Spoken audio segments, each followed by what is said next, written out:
Well, what's the crack, everybody? Welcome to another episode of the Tom and Mahony Show. How are you doing? You well?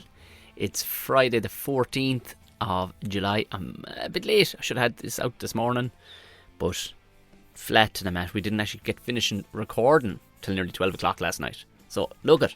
Tis out now. Tis in your ears. So there it is. Live show of the podcast, that is, on the 25th of August as part of the Cork Podcast Festival. I'm going to have Chris Kent. I don't know when he's been renamed Chris Kent. Chris Kent is going to be my guest in the Roundy. So get tickets in the link below.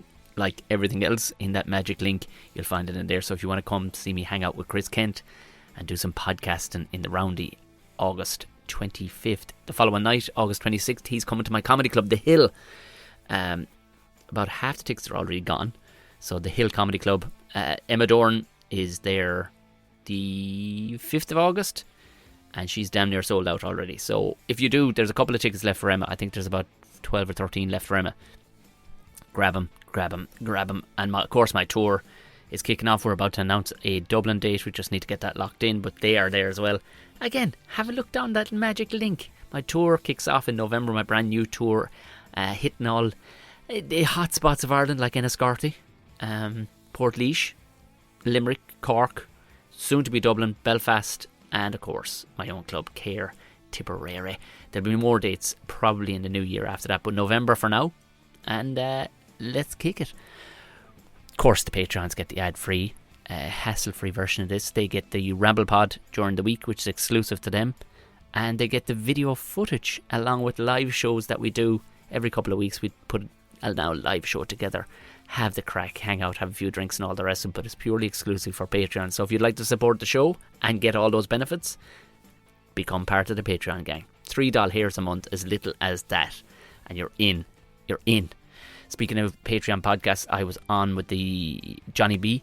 I was replacing Johnny Smacks during the week. Yesterday's podcast, their extra podcast, which was powerful crack. So if you are a Patreon with the lads, if you're not, become one. And go have a listen to that one. There's a rake of extra ones. Grand and loose, right up my road. We had powerful crack. Anyway, that's all the shopkeeping done, housekeeping done, whatever you're supposed to call it. Moving on to today's guests. I've known these two for yonks, but we haven't actually seen each other in ages. So this was a ridiculously good catch up. We went for ages. We could have done a 5-hour podcast. They are brilliant, the two of them. Man, what a joy. They're, of course, both DJs. We got to the bottom of what an actual DJ is, and now I know, like, I could probably take it up myself. That's a lie. I'm happy to leave that to the professionals. I had an absolute ball with the fantastic Dan Duffy and Maria Lawlor. I could just hear, like, ah! I was like, oh, geez, what's after going on? And I ran out, and they're chasing a baby fox around. And the poor thing was freaking out, but I'd say these two were like, our cousin's over. Look at this guy chasing it around. I was like, get in. Because whatever about Quinn's the big... She's a golden retriever. She's fine. Denny is a cocktail sausage. Like, he's a tiny sausage dog. He wouldn't even be supper. I was like, if the mam comes down, you're done for pal. And he definitely looked at her being like, yeah, I could take her. He's brave. Oh yeah, we've recorded. Hey, how's it going? Welcome to the podcast. Yes, hello. She's actually, good thing we didn't get into the racist stuff right then, lads, wasn't it? Just to say, we got that. That's only for the Patreon subscribe. Perfect. That was one thing that strikes me about Dublin, because still friends get, they hear a fox screeching here now in the countryside because there's no other sounds around. I recorded it the other night, actually. Just it was like, bellowing, this screech, and it's everywhere because the sound travels everywhere. So it sounded like a dying fucking banshee of some sort. Like, and a few of my American friends were like, "Sweet suffering Christ, what the fuck is that?" It's terrifying. I was like, no, you'll hear this in Dublin. Actually, there's way more foxes in Dublin than there is in out the countryside. They're just hell yeah foxes. Our next door neighbour has there's a lot of bushes and hedges like right alongside our next door, and every time we pull in from work late at night, you'll see two foxes in our front garden. They run across and jump over the same little part of the wall where there's bushes next door. So I reckon they might have nested in the bushes literally right at our driveway. So they're very close. Artane foxes. There's just a different vibe to them. Like, they're in the boys band now and everything like that. So welcome, Dan and Maria and Dan. Yeah, no, what a Yeah, weird subject to start with. Apologies. No, do you know what? I love a good rolling fucking start. Do you know what? Because you're an alternative. This is the first time I've had an actual couple. I think it is. I know Julie J stuck her head in a few times, but didn't specifically sit in a duo podcast. This is fucking class. But I like a couple podcasts as well. To be fair, yeah. But I feel there's much I could say to you that would throw you sideways because you're alt is the wrong word because you're not going around, licking wallpaper or anything like that. But what I'm saying is like you could turn up. Your photographs are some of the most joyous things, especially around Christmas time or around Halloween. Oh yeah, you go pun hard. I actually invented Halloween. I'm the founder, and it was me. That is Maria Ihasawan is our full title, that was before I properly met Dan, and I knew we'll get back to the photographs in a minute because I want to ask you about some of your classist because we'll direct people to your Instagram and everything at the end. But we all technically worked together with Bingo Loco. That's where I met you. But I met Maria first. You were upstairs, stamping hands and stuff, and I just didn't know what to be fucking doing myself. Sure, I was like, well, I don't know what I'm supposed to do. I don't really have an actual talent or skill or whatever to be doing here. But it was puns immediately. Because instantly. They had a habit of hiring, they'd have dancers or whatever, but dancers for an awful part of it wouldn't have an awful lot of crack in them. They would have maybe 3 conversations and I wouldn't have the toolbox to deal with any of them, if you know what I mean. I would be like, that and that and that. Oh, I'd say we should just walk away from each other here because we're of no benefit to each other. But at least when I met Maria, she started straight into the puns. Oh yeah, it's a disease. I exclusively think in puns. The funny part about it is there is an actual disease. We say there's not. No, there is. The German word Witzelsucht. It's a set of pure and rare neurological symptoms characterized by a tendency to make puns or tell inappropriate jokes or pointless stories on random occasions. That's my personality. Witzelsucht. Well, I mean, everybody's supposed to have like a crutch nowadays, aren't they? I mean, could you get first onto a plane for having an awful dose of Witzelsucht? Sorry, excuse me. If anybody with special requirements, excuse me. I can't help but make puns. She sorry. She's the service dog now, and we're laughing everything. But even Denny's whole existence is based around a pun because obviously he's a sausage dog and he's Denny because obviously, and then even Quinn, we kind of happened upon Quinn. She was unplanned, and the accident. Our friend's mother had to give her up, and Christ, guys, we love her, but we love her just the same. She came upon us and they were like, oh, she's still young enough, like you can give her a name if you want, because she was originally Judy and she's not a Judy. She wasn't. She's judgmental, but she's not a Judy. But she because I was like, but I can't give her an outright sausage pun name. Like I can't call her chorizo because people will be like, okay, whatever. So we called her Quinn because she's super. Quinn. Wow. Super Quinn that sausage. Is 2 steps away. That's meta. And that is meta, and it's not only meta, it is nostalgia too. I mean, I tell you, if you could have gone deeper and called them Musgraves, because that group have owned both Super Value and Super Quinn, I would have. Oh my god!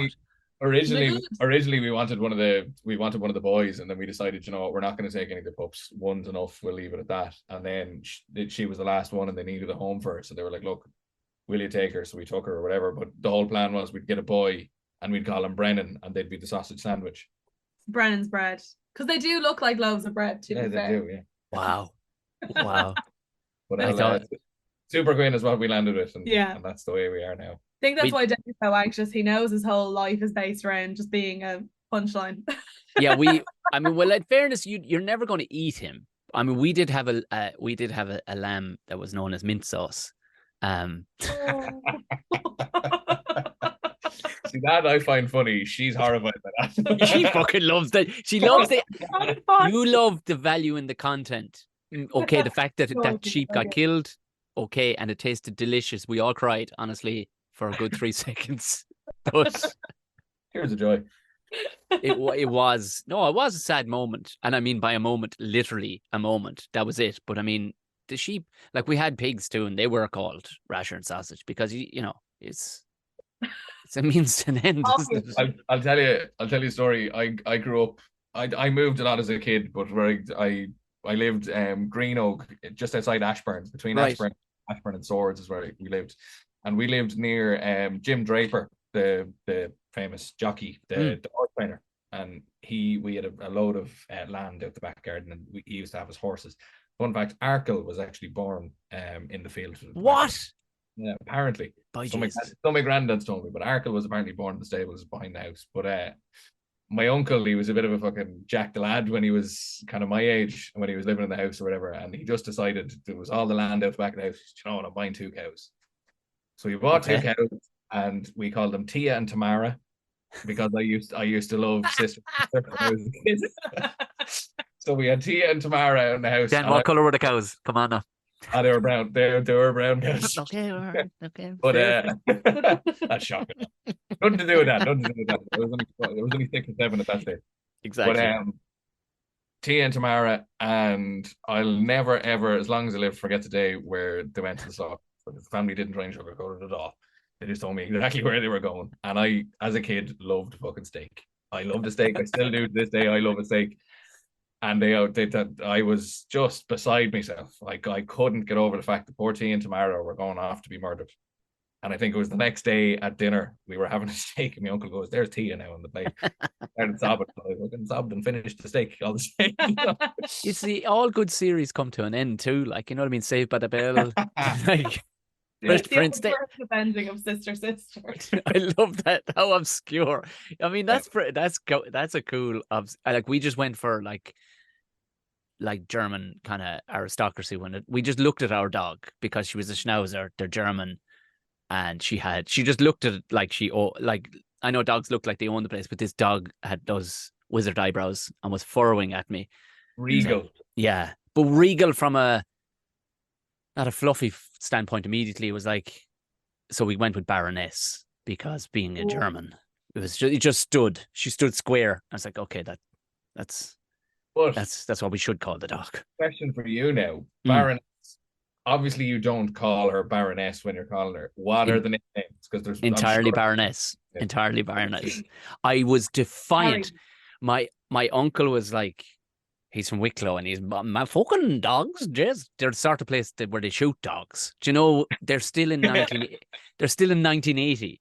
Nobody's putting jackets on dogs in this part of Wicklow. You know that kind of way. Dogs are for fucking catching sheep. The field there. It's not going to be grand. You know, so like. He couldn't grasp how you would give there's damn near 3 syllables in the middle. You know, he goes, you can't. He says there has to be a fat, or the dog won't grasp it. And out of pure pig ignorance, I was like, no, I'm not shortening it. I'm not changing it to anything. And even our now 3-year-old, like he started off with he was calling her Baba, and she came to that, and that worked for a while. But then once his vocab kicked in around 1, I'm like, okay, now we need to knock this shit in the head. That dog's called Baron. The dog is called Baroness, and it's their full title. But it's the ludicrous looks you get from people and walking in the park. That's just it. Like for the longest time, Natasha's like, we should probably change the dog's name to something shorter. We look like mentalers. I go, this is exactly what I want. Very posh. It is. Baroness. Like get that. This is the thing. Dogs are typically called Rex or Jack or something like that. It's to call the dog Baroness. It is a notions thing, I know, but it's out of. The dog just, when you kind of see her straight, like she's a nice dog and all, but as soon as you look at her directly straight on, you're like, oh, I kind of get it. Yeah. I can see it. It was the German thing. And do you know what? Just actually, what popped into my head before it falls back out of my head, what showed up the other day, because it took a modification, was a toy. One of my son's first walking toys was Plap Plap, the frog. I was delighted with that. I remember that. He fucking terrorized that poor dog with Plap Plap. I mean, it got him walking. 2 things. He started walking at 6, right? 1, because the dog was kind of like, well, come on. Like, so he would kind of just hang on to the dog. But then he discovered he does have an evil streak, much like me. He doesn't, like Natasha's a very nice person. She doesn't have an evil streak, but I do.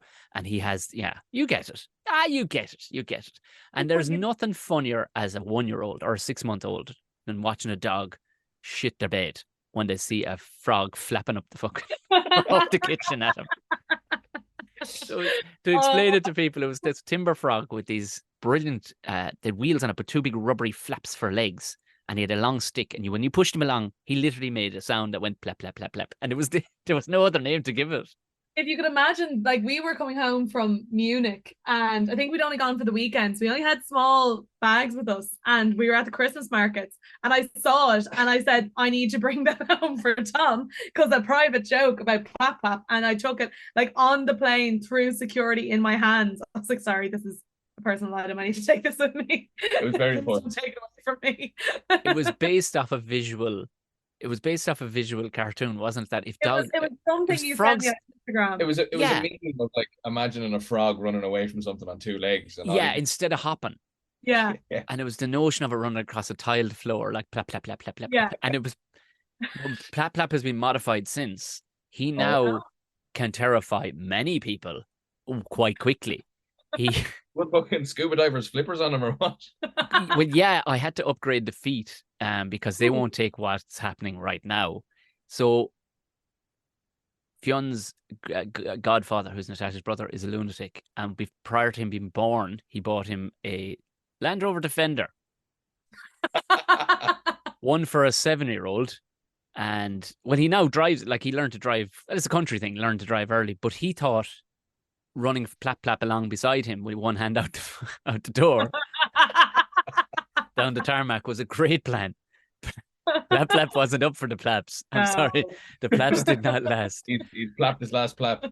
He did until I must actually find him because he's over at the grandparents' house because Jesus Christ, he's going to kill somebody here at the minute. I need him to actually forget about it for about another year because he is. But we plap plap got I had to modify it and put it on the front. He actually plap plaps on the front bumper of the fucking Land Rover now. So you drive along. He's got I got proper rubber. It was like a tire insert. And he's got proper black. He looks pretty mean, actually, pretty bad. He's kind of gone post-apocalyptic, if you know what I mean. Like, I need to get Natasha to draw evil eyes on him or something. The lean green plapping machine. But he's more or less strapped to the front bumper and he plaps along. It's the most terrifying fucking sound you'll ever hear now. As he comes tearing, blah, blah, blah, blah, blah, blah, blah, blah, blah, blah. Very ominous. You put an 18-volt battery into the Land Rover Defender as well, did you know? Yeah. Power up the road. What's the battery? Put diesel in it. I mean, we thought he was insane at the time, but it does seem to kind of fit the landscape ever so slightly. And it fitted in. But yeah, and then Dan, you were DJing with Bingo Loco, but you were like.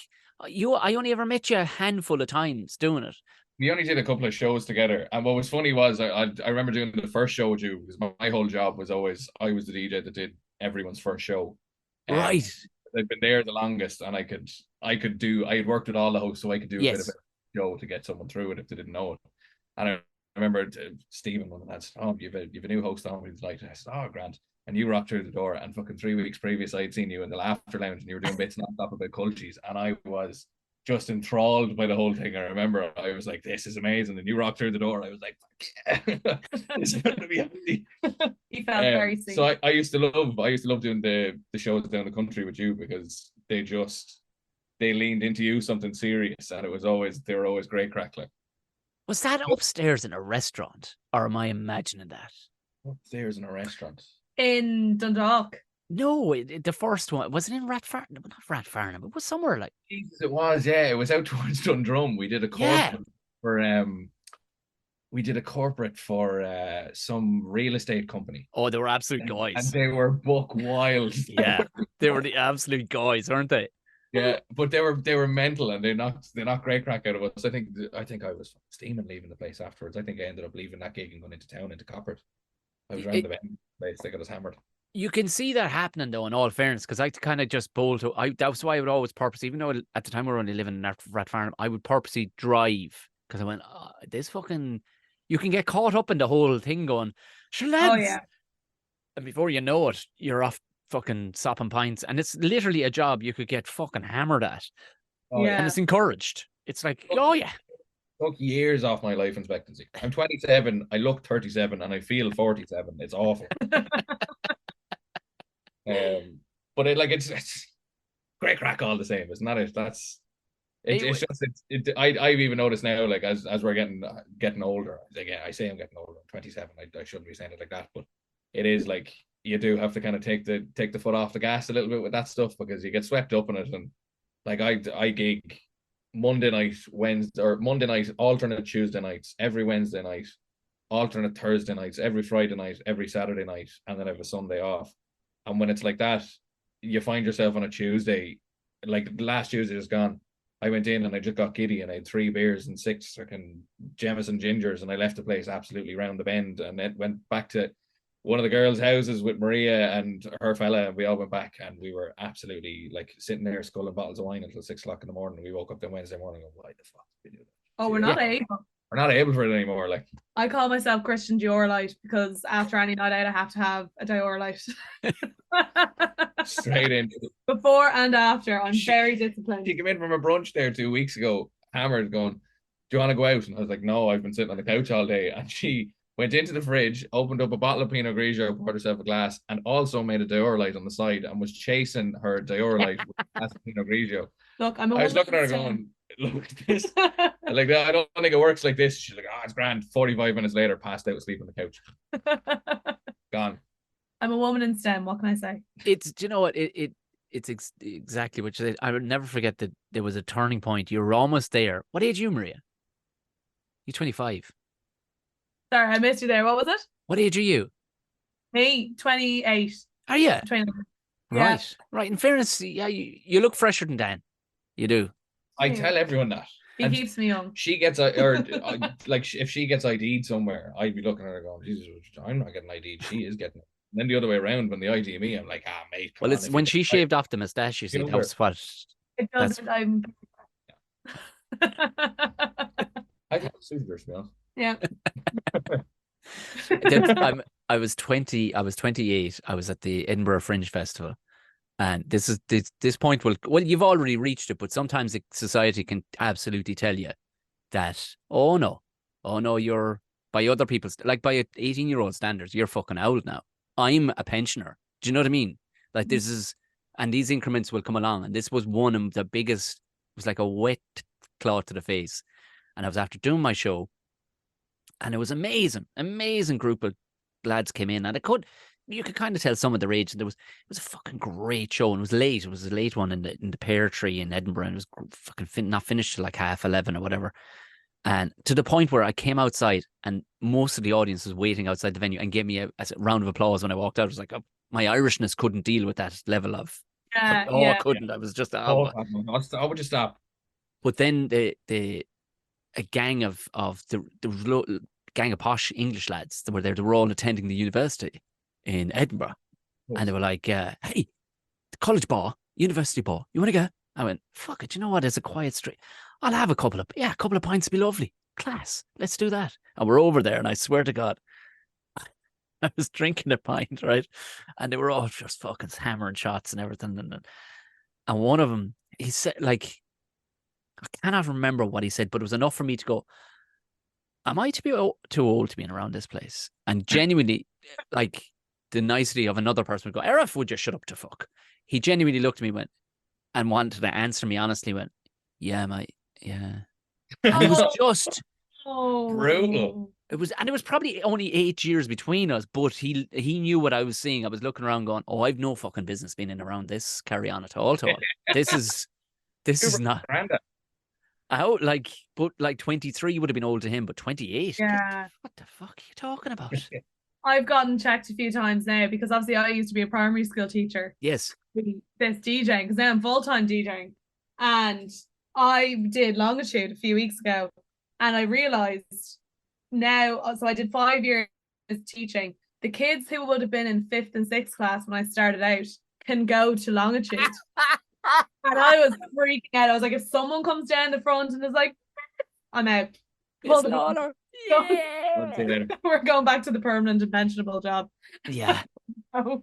I had I get those moments a lot at festivals, or Mm. when it tends to, like, in the clubs not so much. I play in the academy in Dublin, and it's a really young crowd, but they kind of look at me like, they don't really look at me like some creepy outlet up on the Yeah, no, stage. you're not there yet. Like, But the festivals are my go-to. It's not like people look at you and go, Jesus, that fella's a bit too old to be here. At the festivals, they look at you and go, Garda. Yeah. Like, I because do, I go yeah, yeah. every festival, because I'm usually DJing, I'll have my backpack with me, because I'll have my laptop or my headphones, my USBs, all that kind of stuff. So I'll have a backpack on me. I'm usually with one of the other lads about my age. I've got the shitty facial hair, I've got sunglasses on or whatever, and I dress appropriate for the weather. So I wear jeans, I wear thick socks, I have a nice jacket on me. And I tell you that you go into the middle of a crowd I love hip hop, R&B, dance music, techno. There's a lot of drugs around those type of things. As soon as you walk into that crowd, no matter how busy it is, you are going to have about a 5 foot radius around you. You will be spacious no matter where you go, because they'll all look at you and go, Garda, Garda, and they'll run away. It's brilliant. But like every festival we go to, like we were down at Life Festival there in May, and we went down for one of the lads' 30th. Every time I went into the toilet, lads would just clear. I never queued once. Was ideal. And I was going into one of the jacks, and one of the fella next to me went, "Oh, 10-4." And I was kind of like, cool, yeah.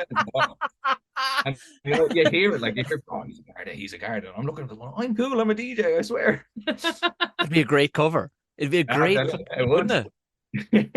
To be fair though, you look around then at Life and you're like, how do they think we're the undercovers? Because then you see the actual undercovers and you're like, come on, he's wearing a GAA top. Yeah, and his super dry hoodie is giving it away big style. Like, it's the quarter zip and the wraparound. The Oakley polarized. They do have a hint of it, all right. Yeah. Now, before we get on to DJing and you explain to me what the fuck is going on, because literally I just think it's magical. But barbecuing, you see, that's an age appropriate thing, Dan. I don't know if you know that, but it's an age appropriate thing. Like, Maria has sent me videos of you standing with an umbrella, which is we were only talking about that the other day, actually. To the cause, to be fair, yeah. And I'll tell you, that's a guy, that's something a 20-year-old would never do. Stand in the piss in the rain with, a Weber and just trying to cook something, because they're not. They're just going to go, oh, guys, we just go to fucking fuck this.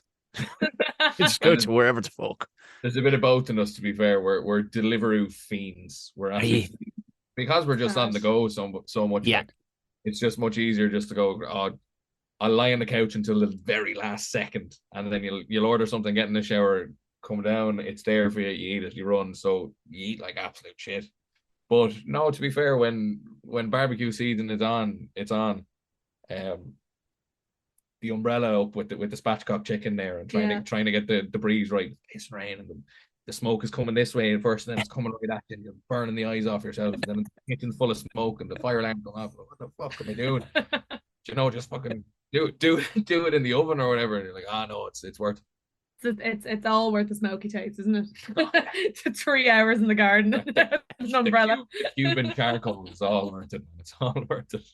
But do you know what? Like, it's like, at least you took it to a relatively normal level. Like, I don't know what happened when I started barbecuing.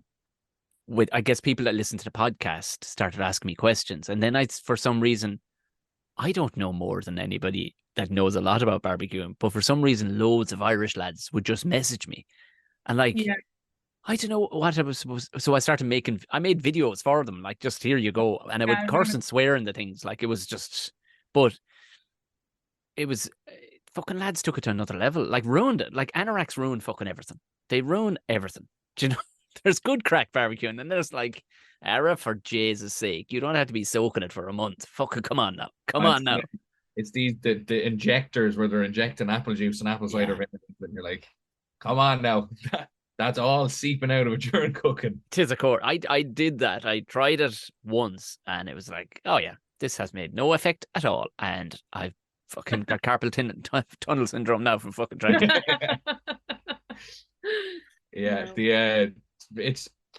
We admittedly haven't gotten the web. I haven't been motivated enough this summer, shall we say, to get out and dust off the Weber and give it a good hose down because it needs a good hose down. I left it out over the winter like a muppet, and there's a few bits of it gone rusty now, and I need to give it a good cleaning. But I've kind of it's sitting at the garage. Every time I go into the garage, it's looking at me going, "Come on, take me out now." And I'm going, "Oh, next week. I can't face fucking trying to clean the thing." Like, I'm the same, to be fair. I'm like, please take me out. I also want to. Poor woman's going to brunch getting langers by herself in the middle of the afternoon, for Christ's sake. they're strung out for a meal. That's all. Like, which are we talking about again? The barbecue or me?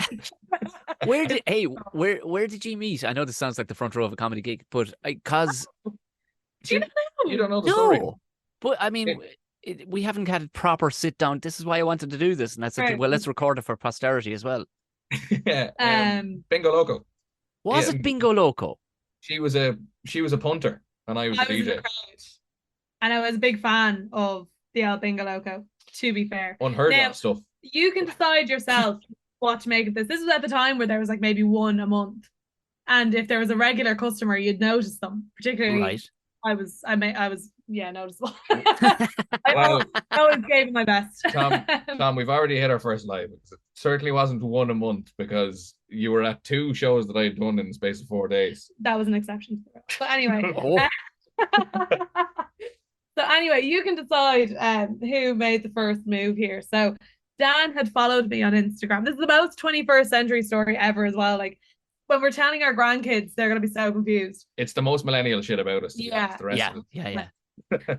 So he had followed me on Instagram because he had seen me at the shows or whatever, and he knew me as the girl who always comes to Bingo Locos.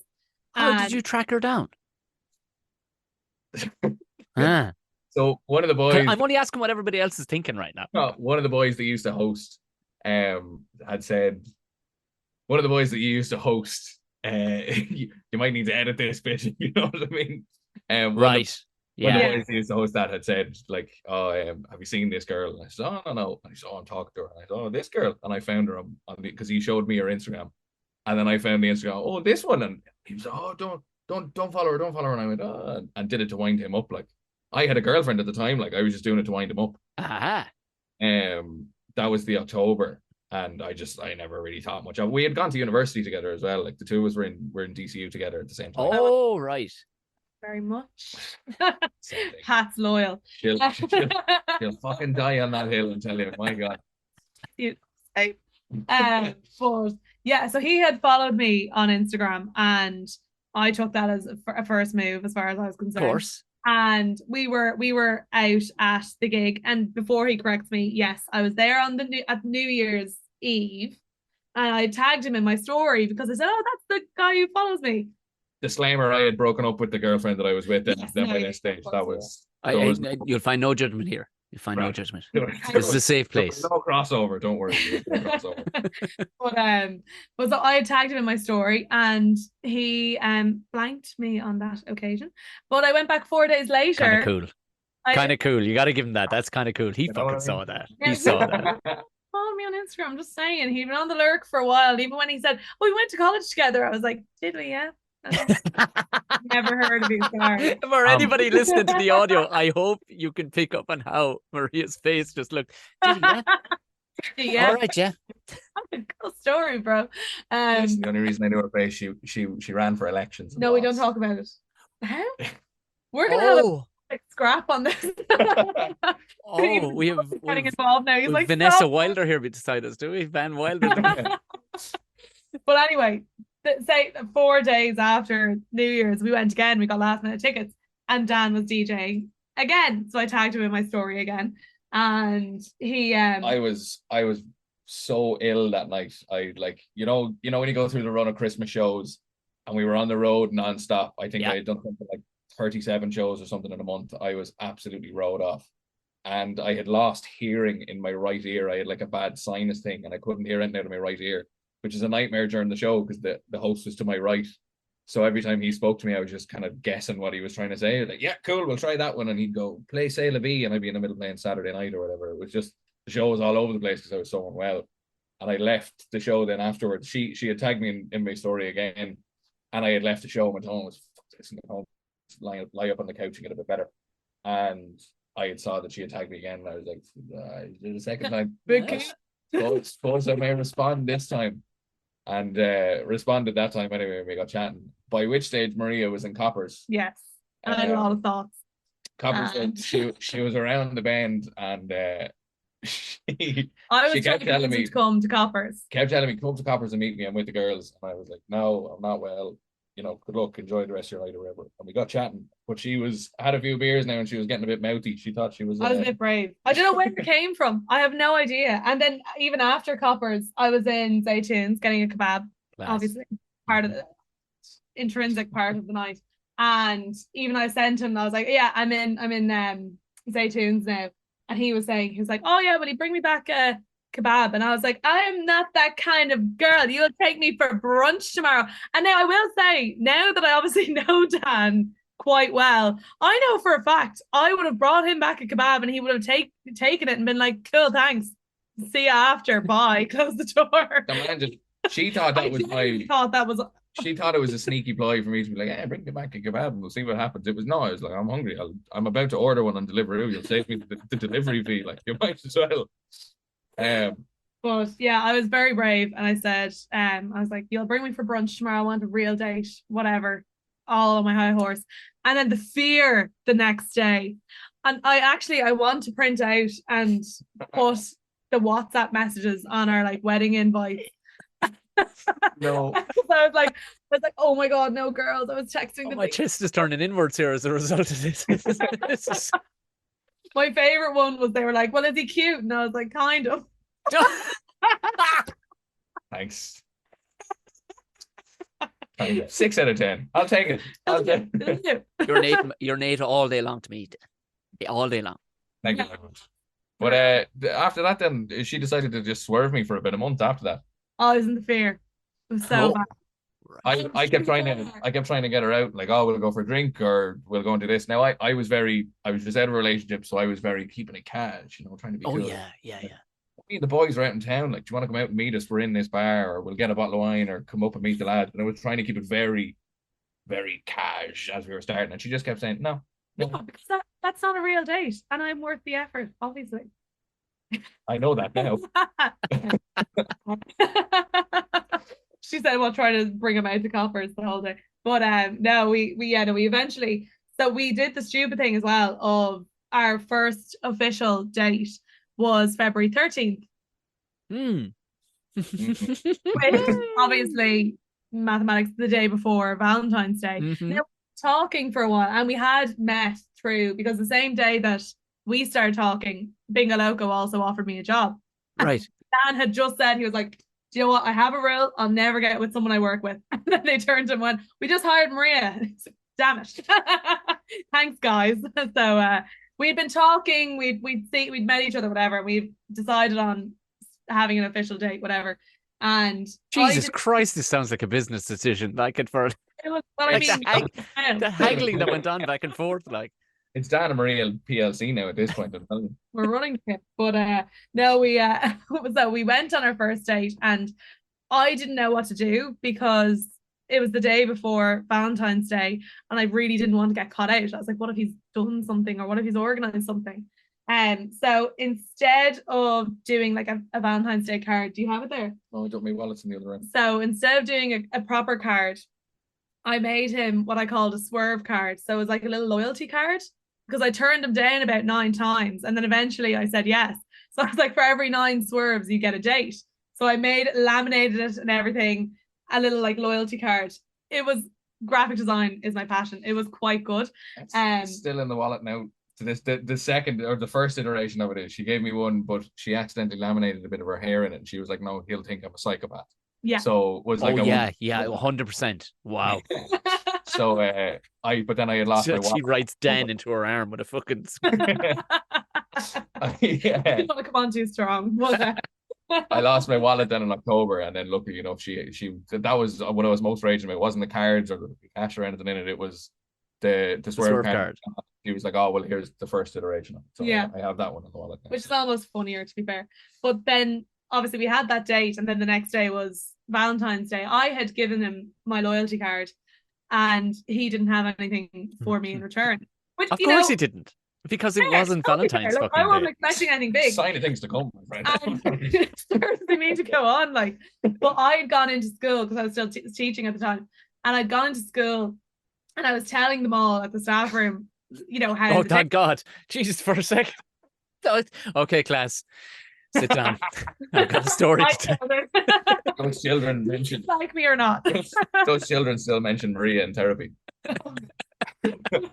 But no, they so I was telling the staff obviously about our date, and we had actually gotten tin whistles that week in school, and I'd learned how to play Baby Shark. And now, to be fair, we went to a casual dining spot, and I did whip out the tin whistle on our first date because again, start doesn't mean to go on. Like, I'll he tell you, has to know what you he's know- signing up for. You know what shot on Camden Street? Yes. Neon, the Thai restaurant that's right next to it. It's all real super casual dining. She whips it Sitting on out. scaffolding boards. I remember getting tick inside there one of you. Exact one, yeah. Your man comes up to me and says, and you can pull your own ice cream at the end. I said, you'll pull my fucking ice cream if I'm fucking paying for the fucking dinner. I don't want a fucking job in here. Do I get a discount now for an hour worked? I'll clean the dishes as well if I can get half right. So you whipped out the tin whistle inside Neon. So And I think it was cool. She played Baby Shark. She's like, I just learned this. Watch, played it. At that point, I should have known she had ADHD. Like that. Oh, yeah. That's like red flag. Not red flag number one, but it was a definite sign that she had ADHD at this point. But she played Baby Shark, and then not only did she play Baby Shark, she then went, that kind of sounds like the Titanic. She hit a note and it sounded like Titanic, and then started to figure out by ear how to play the Titanic in the middle of the restaurant. Everyone was like, did Baby Shark? Everyone was like, haha, gas. And then for the next 2 or 3 minutes, she was trying to figure out by ear how to play the Titanic. So everyone was kind of like, gas. Okay. All right. It's gone on a bit long. Come on now. Fucking meal here. But anyway, I was telling my staff this the next day, and they were saying, do you not want to see him again? Was that like a ploy? Like, do you hate him? Do you want a second date? I think it worked really well. And then immediately we had a staff meeting after school, and my school at the time was broken up into prefabs, and we all were in the one prefab looking out at the main road, and this white van, which already not great. Nothing wrong with it. School, classically turns up to the school, and we were just about to start the meeting, and my phone rings, and I just knew. I was like, oh God, he's going to do something. And now, in fairness to him, this wasn't meant to be a 10 things I hate about you moment. He didn't realize that all of the staff were going to be there, and all in one room facing. And all knew about him now at this stage. And all had just heard about this. He rocks up, comes out of the van with a big bouquet of flowers. Obviously, all the staff in my school are looking out the window, being like, "Whoa, this is a bit much." And our friend Pete, who brought Dan in his van, starts blaring Bruno Mars, "Just the Way You Are," out the window. Out the window. There's still children around at this point as well. Like, it was a lot. And this was after our first date, so I've actually kept him around out of pure stubbornness and embarrassment, because how embarrassing would it be if we didn't go on a second date after that? So here we are. To be fair, That's about 45 minutes. That's most of the podcast now at this stage. To be fair, I do. Yeah, I was wondering, because I could see there was a point where Dan was talking quite a bit earlier in the podcast, and I could see Maria was just kind of going, "No, you can shut the fuck up now. 1 second. As soon as I get as soon as the gate opens, I'm off."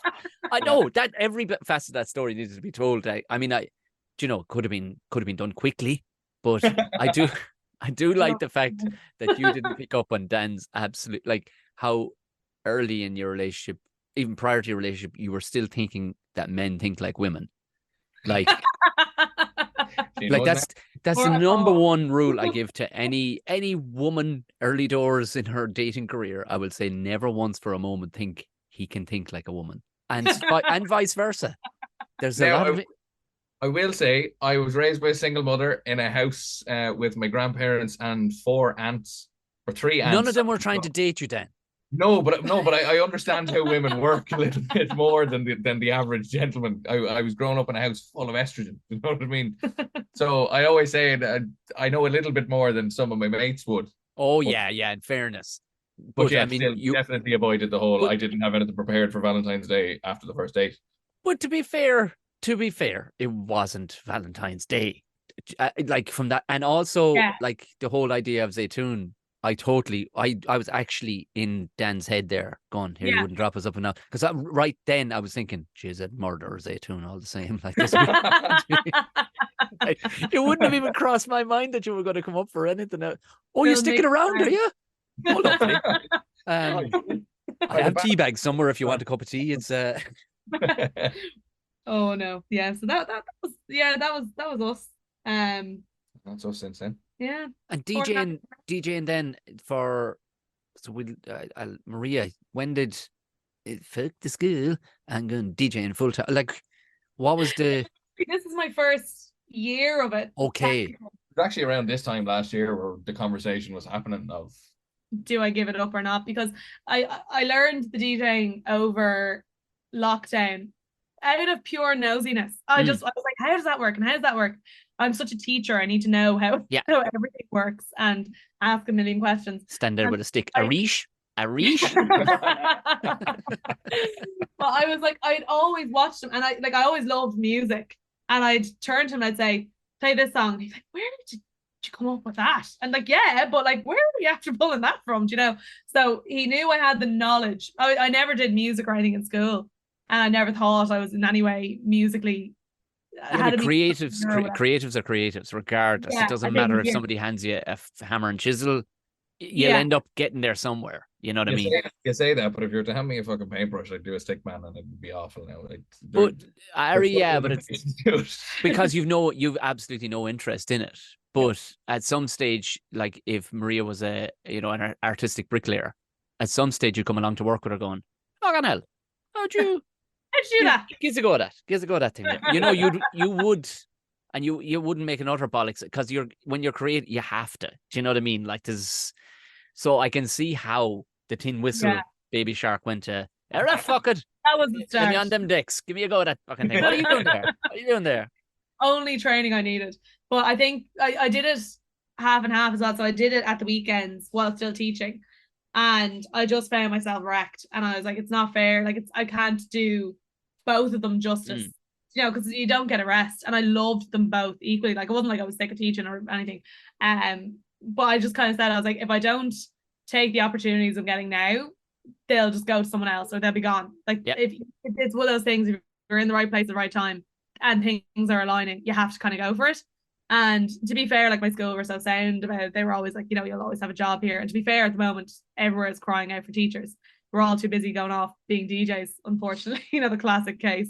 That's the real problem. Oh, it's a direct path of, it's a tale as old as time. I know the one. All my primary school teachers, we couldn't get them out of the clubs. It was just... It was the original Hannah Montana story. But... And you know what? We always laugh about that Hannah Montana story. There at Longitude, she played on the Coca-Cola stage there on the Sunday. Yes. And we were all, for her set, me and all the boys, we were there, and we were like, we'll go down, we'll check out Maria's set. So we were all standing around having drinks, listening to Maria's set, place packed out. And she gets on the microphone, and I could hear dum chi, the intro to it. And I was like, what the fuck is that song coming in? And then she gets on the microphone and she was like, I'm gonna try something here, and if it doesn't work, it's gonna terrify me and I'm not gonna be happy about it, but I'm trying it anyway. And everyone was like, what the fuck? And then you get the best of both worlds and played the Hannah Montana theme song, and we were rolling around the place. Brilliant. As it lifted the crowd, like all the crowd sang every word of it. It was hilarious. I was so worried though, because I had to do the quick maths in my head, and I was thinking, right, okay, age-wise, minimum 16, which means they were born in, oh god, no. Like it was, I had to take a real punt. I was like, are they old enough to get Hannah Montana? Is that vintage now? Like, is that beyond their time? It really freaked me out, but they did get it, so it's fine. It was fine, but I would have had an existential crisis had they not gotten it. Because you got to follow through, don't you? There's no. Oh yeah, I had to. Because like different times where I played, you know, Cheryl Cole or Girls Aloud, were like belters, great songs, and they look at me like I have 10 heads, and I feel like I have to sit down with them and be like, okay, so Nadine Coyle. So what? It all started when she lost passport. I have to do the full origin story. I'm going to turn off the music now. I'm an educator through and through. What can I say? But no, I do. I miss the kids, but I do love being I love where we're at now. I think I'd made the right choice. It was just terrifying to Yeah, make. of course. Jesus Christ, I went from being a fucking civil engineer to being a stand-up comedian. It's like, Yeah. when you tell people that you've done that, it's like, oh, there's something wrong with you. Yeah. There's something wrong. Definitely something a little bit particularly in Ireland. tapped with us to do. Yeah. I think as a country we're very much like, and does that be paying well now? Yeah. Doing the DJing now, and does it give you the money and all? We're very like skeptical when it comes to any creative line of work, because you're like, yeah, geez, you must be a madman for not just taking a wage and being happy working somewhere, like, Isn't that interesting? Yeah, that in a country that's, I mean, they spin this bullshit line that, we're the, artists and scholars and poets and all the rest of it, and man, they're pretty quick to turn their arse on anything to do creatively at all, unless you're doing some abstract. At the moment, sure. I know. Listen, man, I'll tell you some stories off air about even the Patreon. Well, the Patreons know it at this stage. But and Dan, when was it straight out of school going, I'm fucking DJing? Or were you DJing through school? Were you one of them kids who was making a fortune, taking money off youngsters? I wish, my God, I wish would have made things a lot easier. No, my granduncle, my granddad's Is Tiesto, right? Okay. Yes, I wish. Dan's an echo baby. Yeah, flat out. No, my granduncle, he'll kill me if he ever heard me say that, but my granduncle was a DJ. If we were British, we'd call him your great uncle. Great uncle. Yeah, sorry, Yeah. great. Grand uncle. But yeah, he's only grand. No, he's great. But he was always DJing, and when I was a kid, I was always fascinated by it. But my mum, I was always, can I get a set of decks for Christmas? And she told me to fuck off because I make enough noise as it is. Yeah.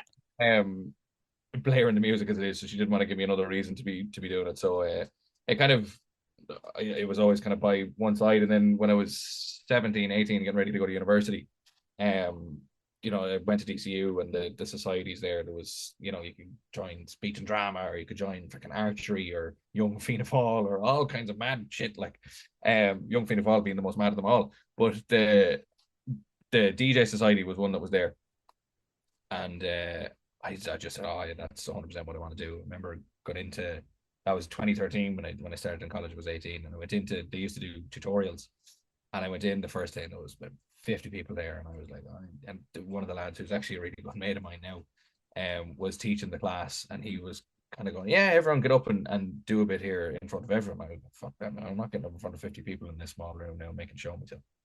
So I left it, and then it just so happened I was lucky. I was living on campus in DCU at the time, and the way the societies work was you had to lock away all your equipment at night, but because you're DJing, you can't be locking it away at night because that's when you need it. So we needed somewhere to put the gear, and I was like, sure, I'll do it. I live on campus. So I took all the gear. You crafty fucking Will Hunting fucking who are you? Yeah, it's fucking brilliant. So I came home. Comes back in the equation of the greatest dance song ever has been written that morning. So I went back to the apartment, set up the decks, and left them there for 6 months. And I never went to another tutorial. I just locked myself in my room for 6 months and just taught myself how to do it. And went back to one of the tutorials then, and they were like, go on, jump on the decks there. And we haven't seen you, sure, you were just looking after the decks. And I got on and I did it, and they were like, oh shit, you've actually learned something. And then sure, it kind of just took off from there. So what were you doing to teachers? You plugged the thing in.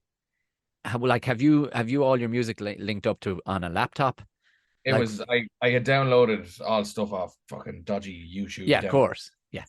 Not a single song was paid for. And downloading the music video, and yet there's accidentally people talking at the start of it.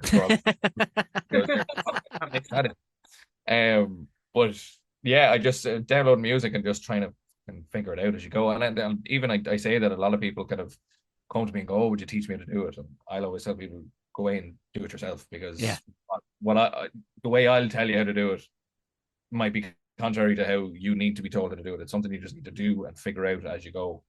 And that's how you kind of get better at it. So even like with Maria, everyone kind of says, oh, you taught Maria. I'm like, no, I didn't teach Maria.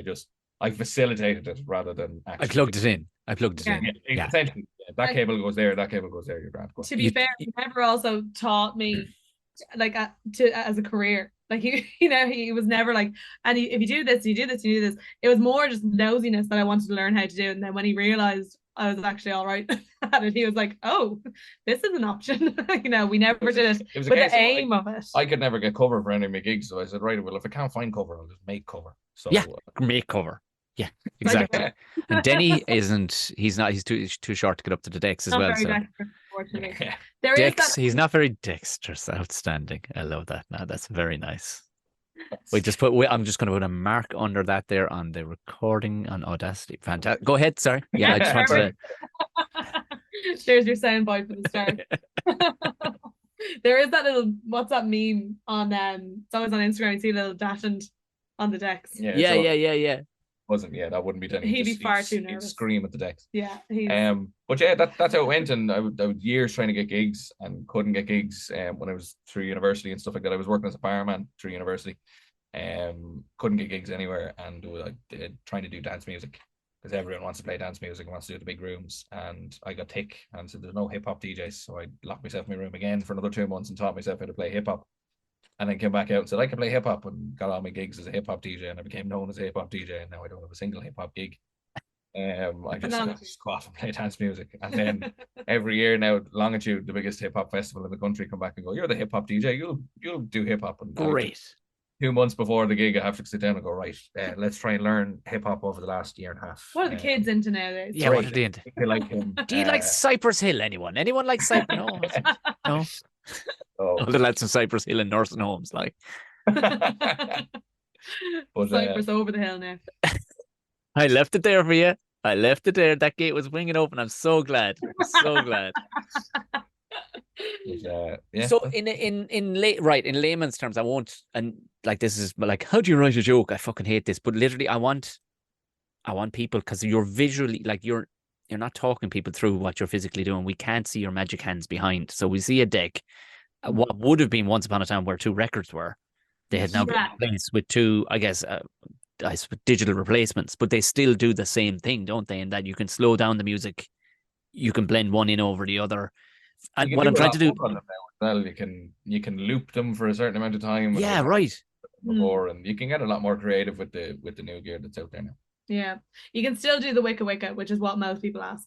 The wicka wicka. This is what I want, and also what I'm trying to do is to explain for somebody who has no idea, that from the wedding DJ who had literally has just plugged in a laptop and it just stands back, but pre-made music.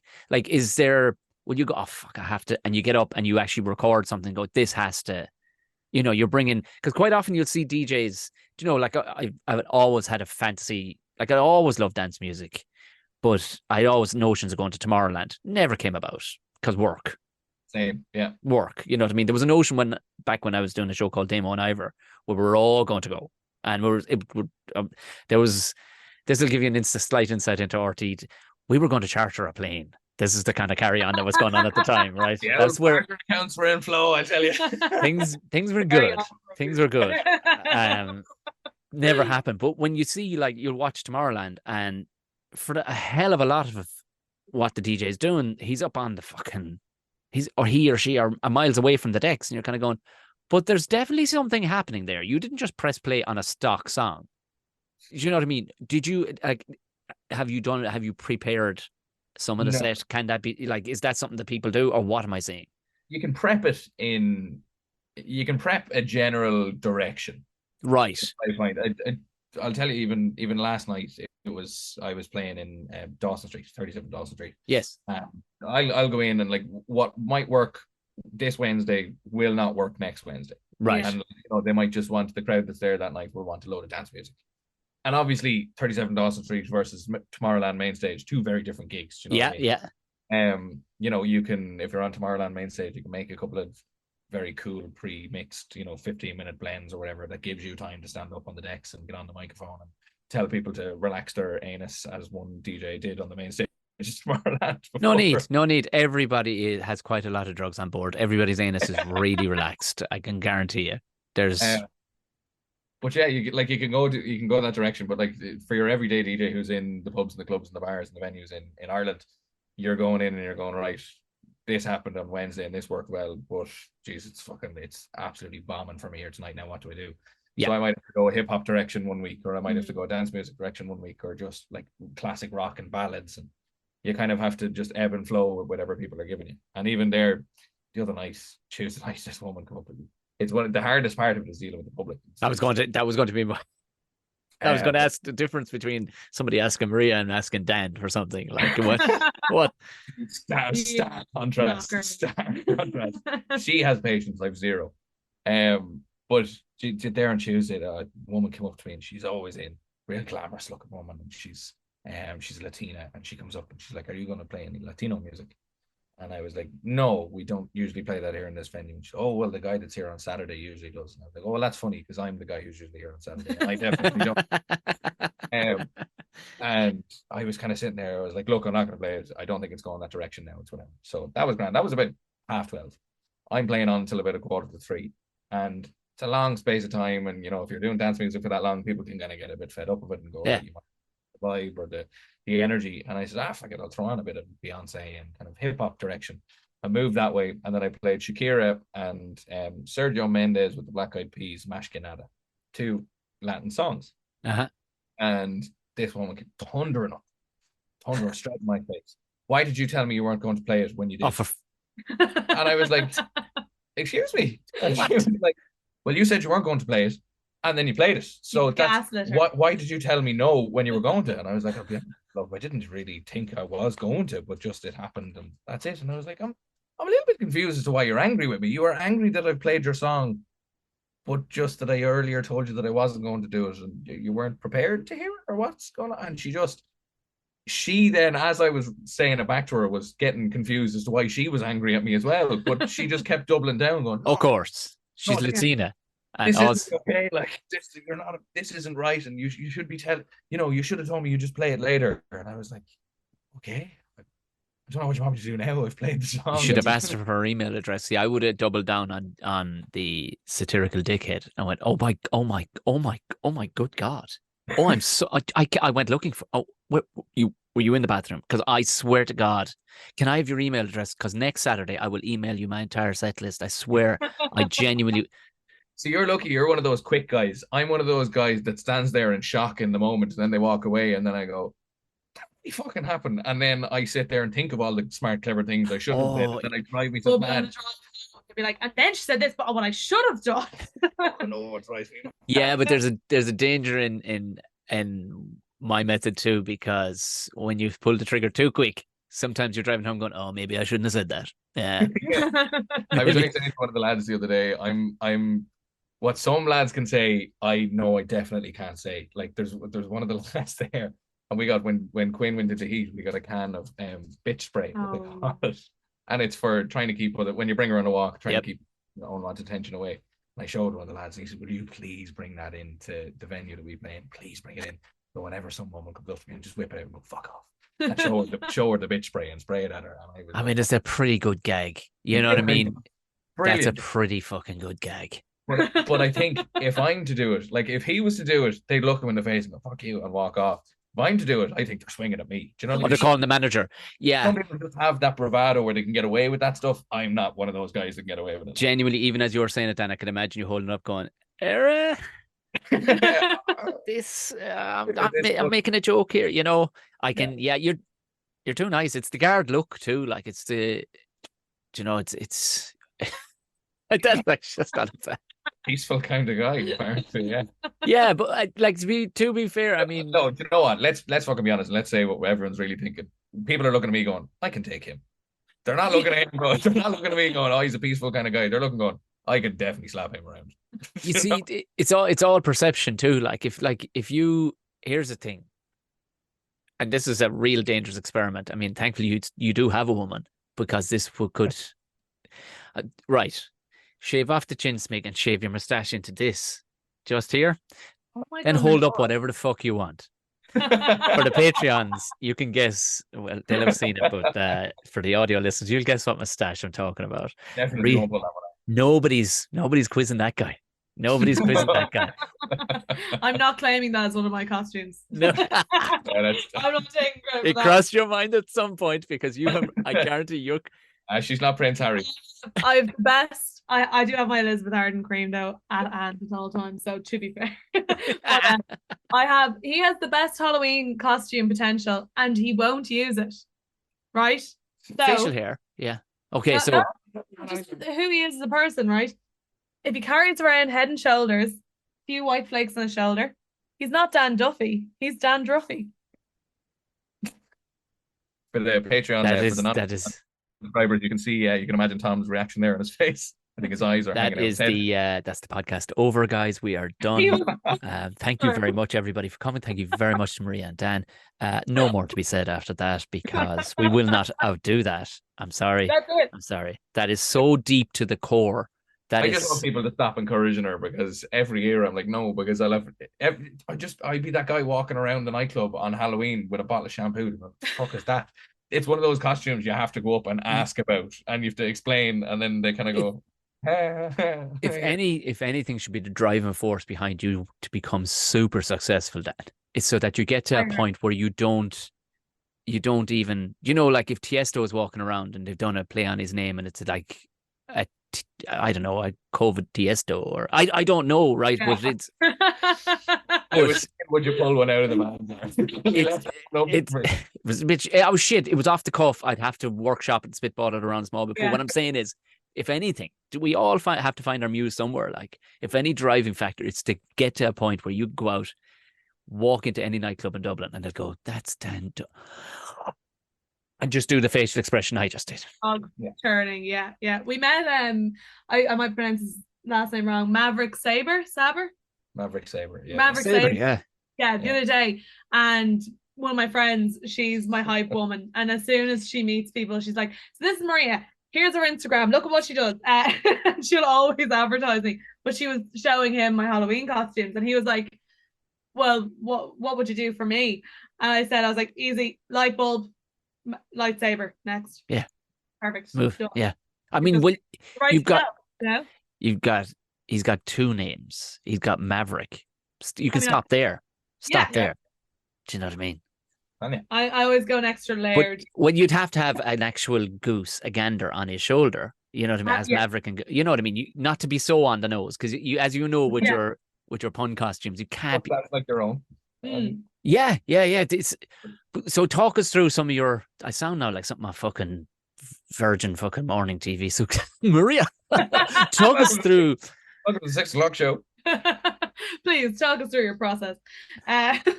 Some of the costumes are, because what I fucking love is that you don't get it on the surface straight away. You go, and it just unfolds and unfolds. It's like, oh, lovely. Yeah, lovely.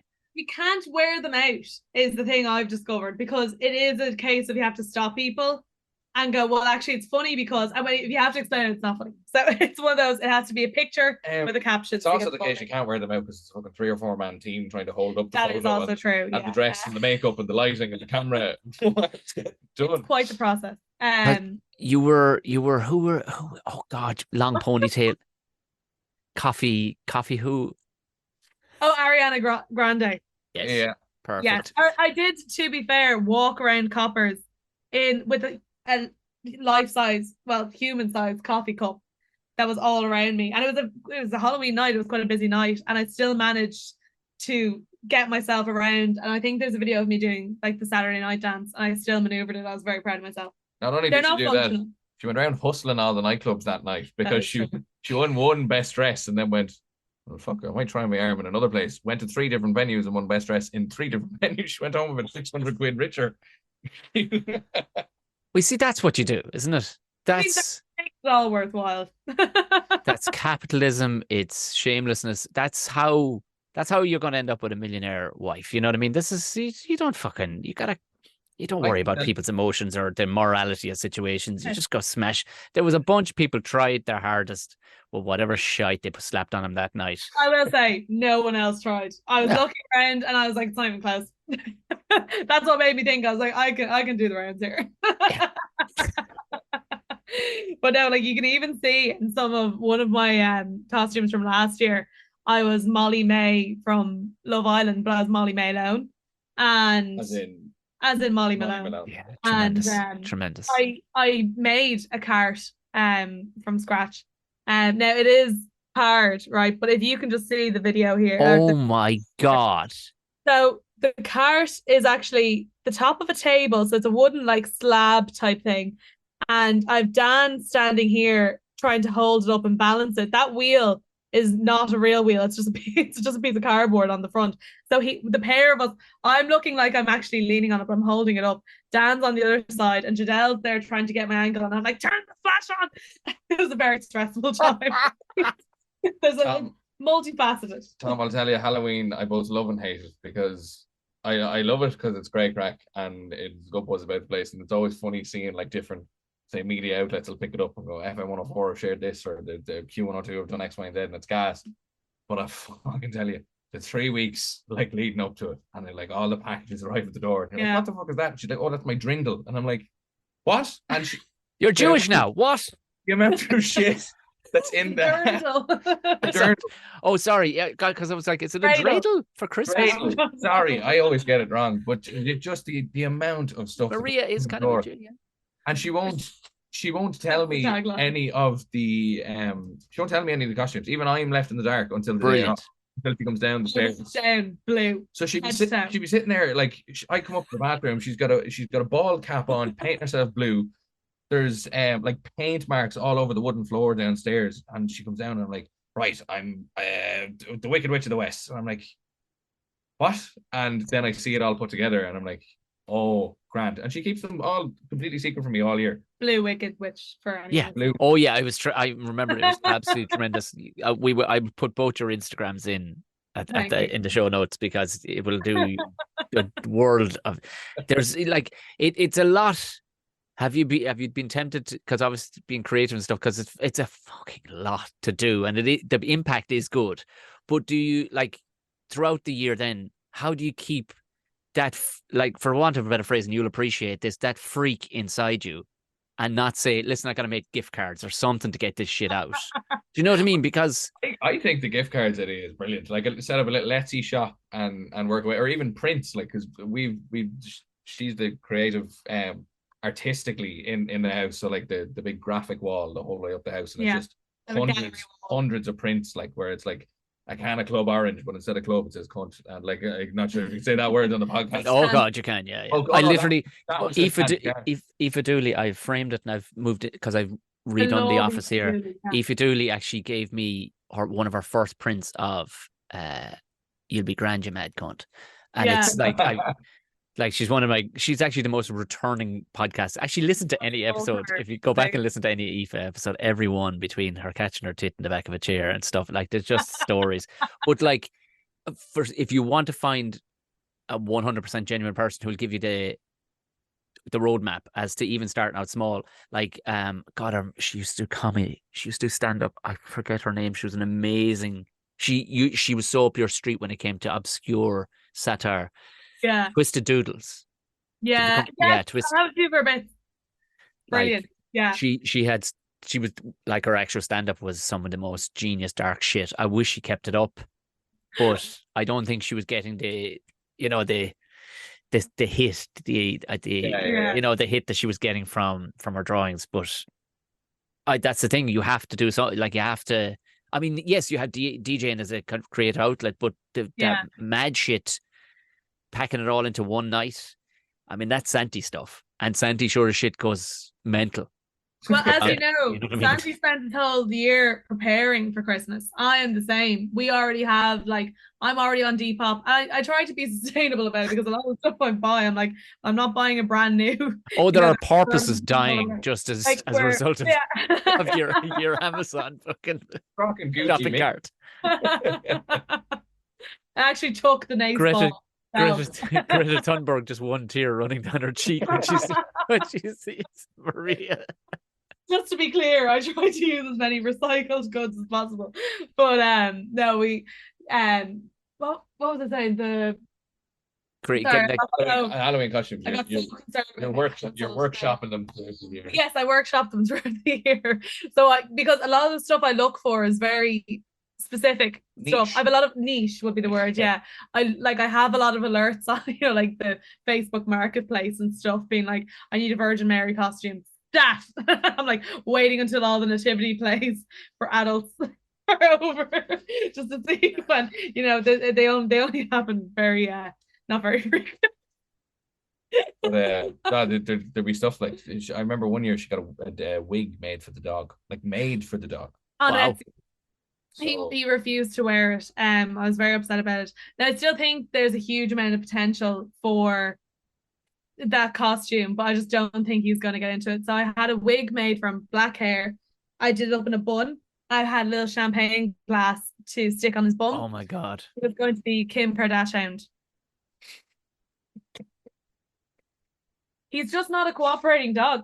No, we need a minute silence there for that one. I'm gonna pour some little drop of tea on the ground there out of appreciation for that one. That's Jesus Christ Almighty. We just broke the fucking internet with that one. That's oh my good God. Yeah. That is fucking tremendous. The poor fella fucking hated it. It was also the day he got his vaccination as well. He's So feeling sorry for himself, and I was trying to wrestle him into a bin bag and trying to sellotape a champagne flute to his arse. This isn't happening here. I actually had to make an emergency costume that night because I didn't have his. And like people get quite upset if they're like 8 o'clock. Oh yeah. They, like as soon as October hits, I get multiple messages being like, "It's the month. Are you ready?" And I'm like, You should. I mean, realistically, it would be smart for charities to get in behind because it's gathered serious fucking snow now at this stage. Like, because that's the thing. I used to be advertising myself. Like, you know, the way when you're a teacher, you're meant to have everything on private and you change your name to Irish or whatever. I used to have mine as Mazerbaijan because everyone used to call me Maz. Like, you had all these like tone names. You didn't want to be banged. And now I'm like, oh, actually, I'm a DJ now. So yeah, everyone listens to my Spotify playlist. someone book me for a wedding. So it's great now. I actually have something to advertise. But until then, I was like, look at this, but don't look too far. but people can't help but they like to just jump on it because it's just an easy, fast meme to share. In that you become the meme. Like, do you remember the lads that they all dressed up as a selection box? Yeah. You know what I mean? And that got shared high up and low down. Like, and it was simplistic in what it was. Like, but it's still in my memory. Do you know what I mean? I don't know any of these people. But I think it would be remiss of you. Do you know if you had a marketing manager standing over you right now to go, Maria, my manager.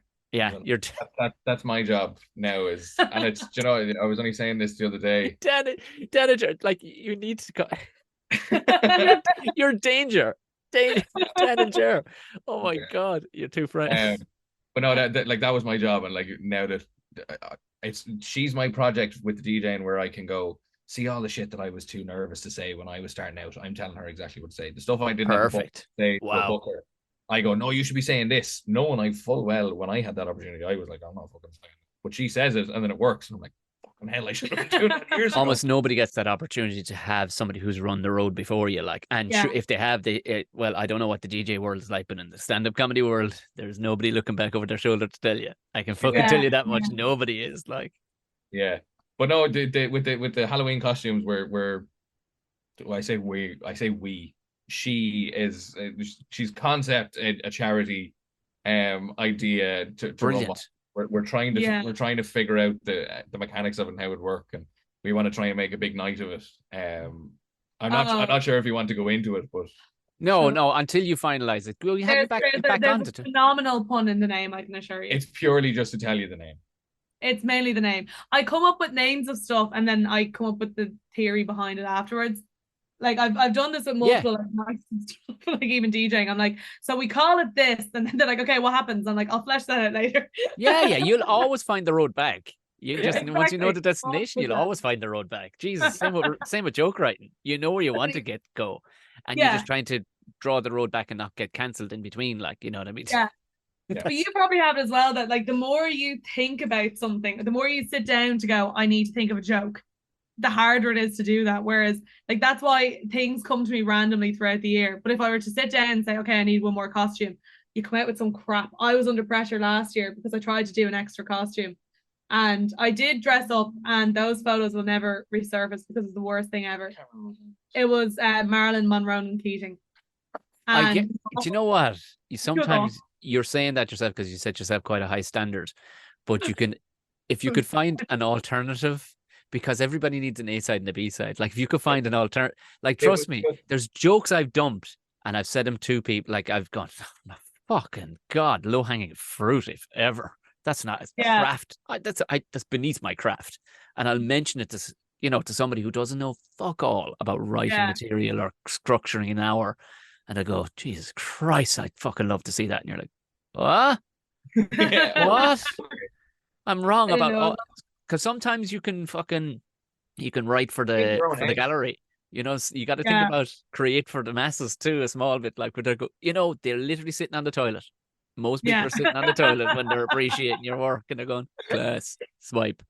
Actually, I'll swipe back. I'm gonna send that to somebody. That's unfortunately. Exactly. He knows what we're talking about. Look at him. He's not cooperative. But I did that day that he didn't get to dress up in his costume. I had to make a makeshift one. It just came to me because I bought a load of paper and I was folding it into fans. So I created this dress out of, when you fold paper back and forth, whatever. I made a dress entirely out of fans, and I wore it. Only fans, amazing, right? And then I went back into school, and it was after I left the school. Now, most of the parents knew I was doing the DJing, whatever, but like obviously the school had to inform them that I was leaving for another career to pursue something new. And at this point, all my profiles are public, and the kids that I taught are like they're old enough to understand how Instagram works, and they were having a little look. And one of them announced to the class, I didn't correct her at the time. I absolutely should have. She announced to the class, she said, I was on the class and I was looking at all your costumes. And I was like, oh, she was like, yeah, I was on her Instagram, and I also saw your OnlyFans picture. Oh. And she announced this to the class. And then only afterwards I was like, this be taken up wrong. Because the rest of the kids might go home and be like, Maria called in today. She's doing OnlyFans, I heard. What's that? Another career path. Yeah, another career path. She drove in a brand new Merc. Now she left her dignity at the gate, but she came in a brand new. I'm like, listen, respect to anyone who does it. I just, I was like, no, I'm a DJ. I'm sorry. Oh, geez. Listen. Probably clarify that one. To walk out of teaching, I guess is there's going to be a trail left behind you of innocence. Where it's like, where you imagine teachers just come out from behind a cabbage and they go back behind that cabbage in the evening time. That's it. Yeah, they don't have lives. It's like when you're a kid, you've the kid out or whatever. Even when you were a kid, and you'd see your teacher in the supermarket, and you'd be like, oh my, you're blown. And then you see one of them on OnlyFans, or your dad sees one of them on the OnlyFans.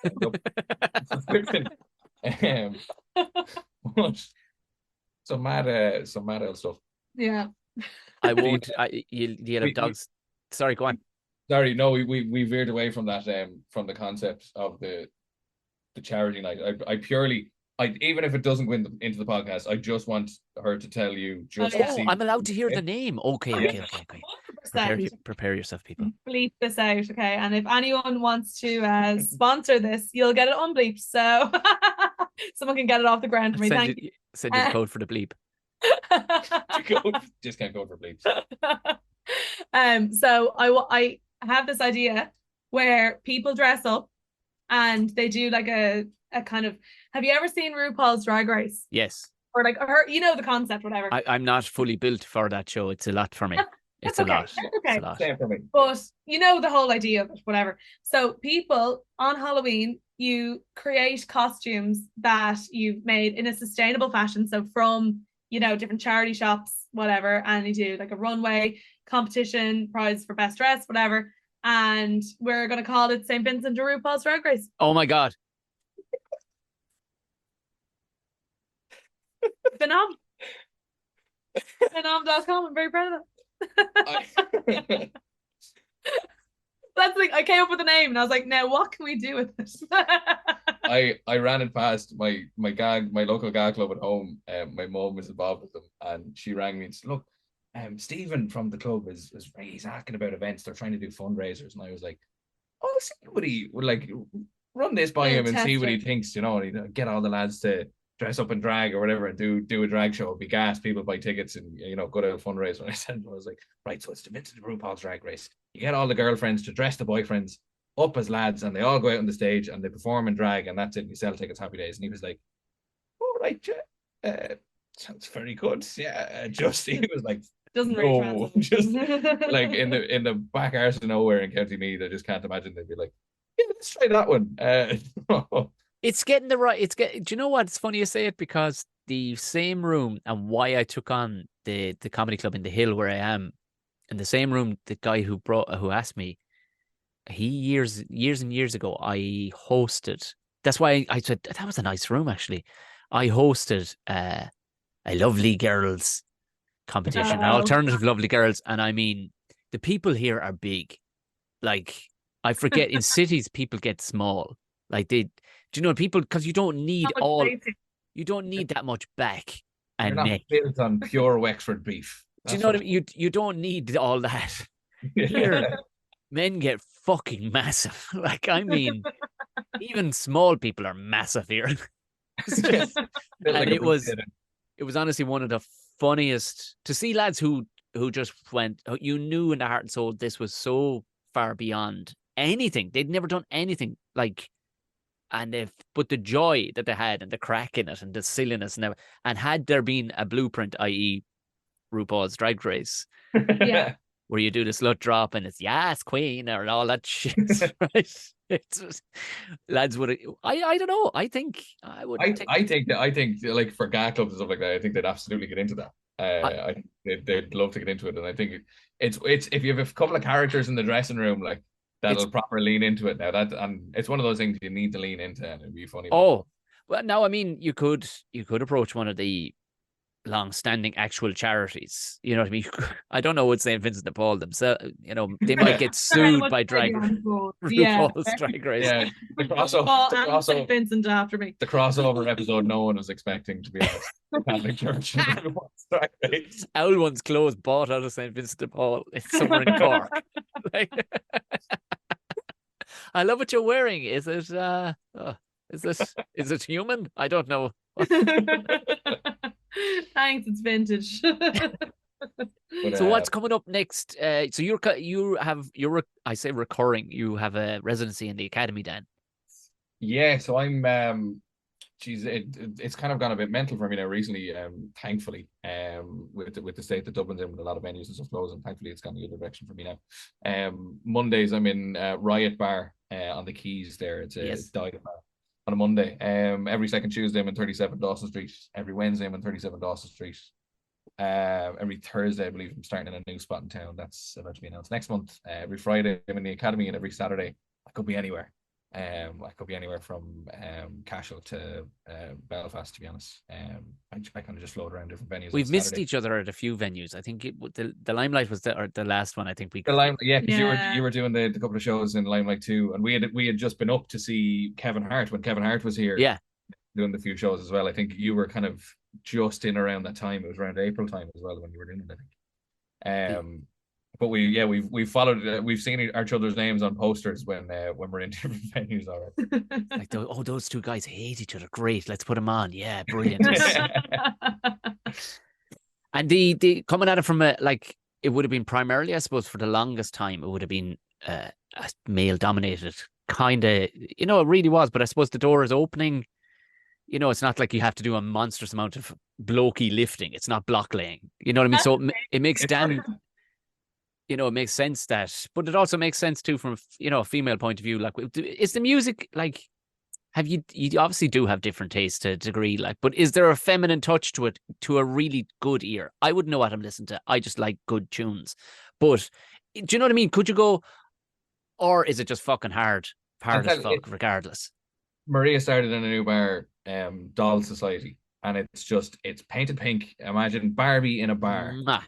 Section of my brain. It's like I was gonna say, Maria, did you actually just open a fucking bar? I was like, guys, thanks so much for opening this bar for me specifically. Really appreciate it. But she needed cover there last week, and it's all like Beyonce brunches and Taylor Swift and all that kind of stuff. Yeah. Needed cover last week, and I was taking the week off after Longitude. Wanted a bit of time off, and she was sitting on the couch going, I really need someone to cover me on Friday. And I was like, oh, yeah, nightmare. She's like, wish I really had someone who could cover me. And I was like, oh, and she's like, look, will you just fucking do it? So I said, right, grand. I went in and she texted me going, how are you getting on? And I was like, the only way I can describe this is a straight white man attempting to figure out what women want and doing it really poorly. It was just like a straight man going, women like this, and playing. They kind of look at me like, okay, we might have liked it in 1989. You know, just playing, girls just want to have fun, Cyndi Lauper. You all love that, don't you? But then she goes in and plays mad obscure shit, like fucking stuff off the High School Musical 2 soundtrack, and they'll go mad for it. So she has a better idea of the market. There's a great Paris Hilton meme where she's DJing and she's like, I love DJing. I just play music that I like to listen to, and if people happen to like it, I get paid for it. It's great. I'll just play what I like to listen to, and if they happen to like it, that's a bonus. But it's mainly just me trying to listen to music and have a good time. Well, that's the thing. Like, Natasha will come out with obscure fucking like choruses to songs. I'm going, what in sweet sovereign Jesus that? She's like, knows every word bar for bar. Yeah.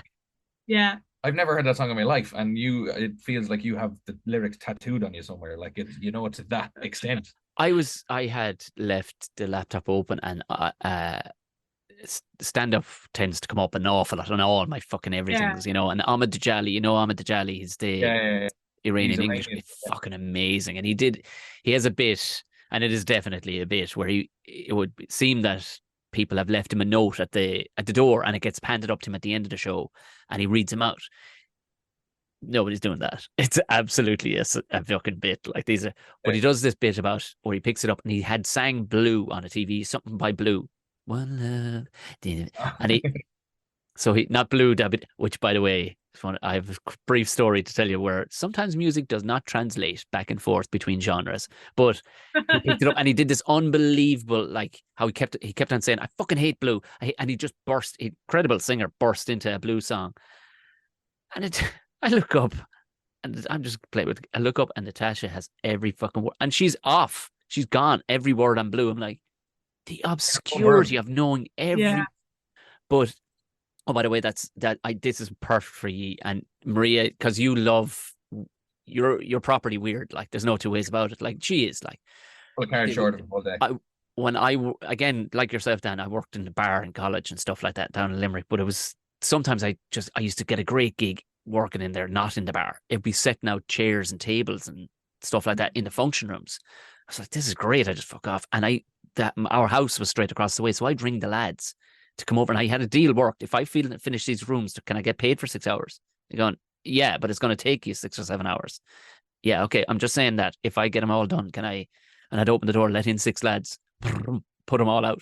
But there's one particular night, and how things can sometimes go wrong. So you're a safe bet for anything, because you can play what's in front of you, right? They had booked for this girl's 21st a band. And the band were a middle to late aged couple, and one was on the guitar and one was on the piano. Fine singers, the two of them. But what they tried to do, rather than just hitting the fucking classics, just do Elton John, do stuff they tried to vocalize what was most definitely dance tunes of the 90s. And it was some of the greatest moments of my life to watch 50, 20 to 21-year-olds crying because it was so bad. And Blue was the one where where the girl had her father go up and just pull the plug, and that's it. And I'm watching from the back with all my housemates going, this might be the greatest moment of our lives. And this guy up there going, no, everybody knows this one. Car crash television, like. And they went hard. They didn't go, I don't know, they into this. I mean, they did it like they were playing to fucking Slane. Like, he was going. They committed, yeah. But I mean, I respect the commitment to the cause. He was. I'm People Blue. smell bullshit, Tom. They smell bullshit. So it was. But he went all the way through. Now imagine this on an acoustic guitar and a keyboard. Blue. Dabba-dee, da. Come on. Blue. I was. It makes my toes curl still to this day, but it was still one of the greatest musical moments I've ever seen in my entire life. You're going scat alongside it as well. Like, there's no Spotify will save this scenario. Like, nothing is going to get him out of this hole. Like, So you have a residency. Is it Doll's House? You have a residency, Maria? Sorry, there's a fox going 90 outside. Is there? As we said, yeah. You actually better close. The fox is screaming out in the street, and we muted the microphone straight away. Oh, fuck, he's gonna go mental. So there's nobody has to wonder what the fox says. Basically, there it is. It's being a bastard outside the fucking door. You know what he says back to the fox anyway. It's a fucking nightmare. I don't know where it is, but it's screeching fairly loud from outside that window. As we had to mute the microphone there as you were telling that story, we were like shouting at the dog, shut up the fuck. Yeah, only that I've soundproofed this pretty well. I built this bloody thing and I soundproofed it pretty well. But if I crack open that door, there's a farmer has put a load of sheep into the field next door, and it's horrendous. It's absolutely horrific. Yeah. But you have residency. Is it Doll's House? It's called. Where is it? Doll Society in Francis Street. Okay. Gorgeous, big fan. I'm in loads of different spots. I'm in there a good bit now because it's only after opening. So I'm kind of setting up everything and establishing our music policy and everything. Lovely. Basically, whatever is in my brain at the time, whatever obscure Miley Cyrus or High School Musical song I think of, it gets played. The hoedown, throwdown, baby. I've led a large group of gals in the hoedown, throwdown, and it was quite fulfilling. It was great. So I'm there. I'm in loads of different spots. Like I'm in Riot. I do 37 Dalton Street. I do a few other spots. I do loads of kind of events and stuff because I've been flat out all week. Beautiful. As you were saying, that it is a male-dominated industry and it always has been, and the door is kind of slightly opening now. But now I suppose one thing I'm lucky to be able to have a front row seat to Maria just kicking the absolute shit off that door. That door is getting kicked completely clean off the fucking hinges with this one. It's not even, she's at it full time a year now. The growth that she's had has been incredible. It's great. Like you can add, like literally you can feed yourself, so you're doing something right. You know what I mean? Yeah, exactly. Yeah. There's a roof over the head, and we have 2 dogs to feed. Yes, a couple of dogs to feed there. But it's great to see like that. Even stuff as simple as like you look at some corporate shit. Yeah. And like for years, makeup brands would do a store launch, and it's just some ugly mug from fucking Nate in the corner. Makes no sense to have some fucking hairy bloke in the corner. And now you get someone with like a personality that pops at you straight away. Although in saying that, to the brand and straight in. And in saying that, now we cannot. If you want to identify as whatever you want to identify and still have your beard and put some makeup on, you're still allowed, okay? Because things can swing back pretty quickly too. But you're right. What the fuck would you be doing putting the likes of... Imagine a head like me. Well, how are the girls from Mac? Are you enjoying yourselves? Right. Here, you might enjoy this one now coming up next from... This is Stop the World like. And Let Me Off by Declan Nerney. Here we go. Don't you back Declan Nerney now. That man hugged me. I heard that on the Fred Cook podcast now. I heard that. I know, it's just the first one that came to mind. It was still to this day. I will take that to my... I mean, there were some great days in my life, marriage, having a kid, but getting hugged by Declan Nerney at the Tree Arena, like that was... Strong forearms, I believe. That's what Strong. He grabbed my ass. Like, so it was like, there was too much going on, but by a lot of people's standards, not mine. I was okay.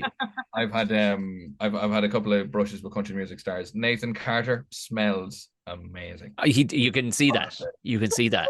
Smells ... Smells. No, smells immaculate. Incredible. Incredible. Truly breathtaking. But you know what?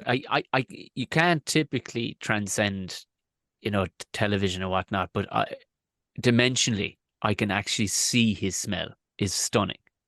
I could imagine. Yeah. He spares no expense on his fragrance.